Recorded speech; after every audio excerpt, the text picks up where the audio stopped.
Can I pause you here just Yes. a little bit? For story context, Yes. who was Kans? Okay, sure. Like, let's rewind this a little bit and Sure. then come back to this point. Absolutely.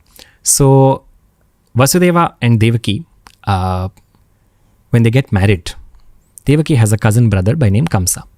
Kamsa has this, he's very fond of Devaki, and he's the one who's conducted this wedding in a huge, lavish, grand way.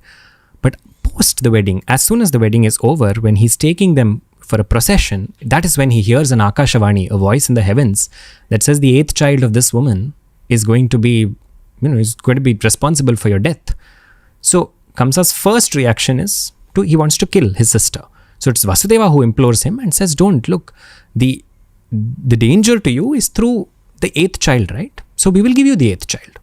And why 8th child? We'll give you all the children that we have so that there is absolutely no danger to your life. So Kamsa instructs for them to be put into a jail, Vasudeva and Devaki, his cousin sister and her husband. And initially when the first few children are born also, he doesn't even take them. He doesn't, because he knows what, he's been told that the 8th child is the problem child, literally. So he's only interested in killing that child. He has nothing to do with the other children. But the beauty of Krishna Katha starts here. Most of us go through this part, we read through it in a great hurry. But Kamsa is sitting happily. He knows only that 8th child will cause me some trouble when it comes. He's not even thinking about anything. He's carrying on with his work. It's at that time that Narada Muni comes and he says, look, the voice said the 8th child, but who knows if it will be 8 combined with the other 7 that could cause trouble. So how are you letting them be? You should kill all of them as well. Now this looks like a very gruesome thing to do, no? Killing 7 innocent children, or the children that have come before, the 7th one doesn't get killed. So Kamsa immediately acts on this order and he orders for the children so far that have been born to be killed. What a gruesome act. But here lies the idea. The idea of this, why does Narada come and instill or instigate such a thing? Because he wants Kamsa to start thinking about the 8th child.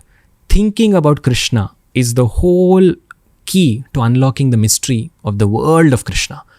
Anybody who comes in contact with Krishna, they're thinking about him. Good, bad is secondary. Whether they're in love with him, whether they hate him, doesn't matter. Kamsa gets mukti. The same Kamsa who had his own sister imprisoned and tried to kill all of her children and tried to have the 8th child killed, ultimately finds deliverance at the hands of that very 8th child.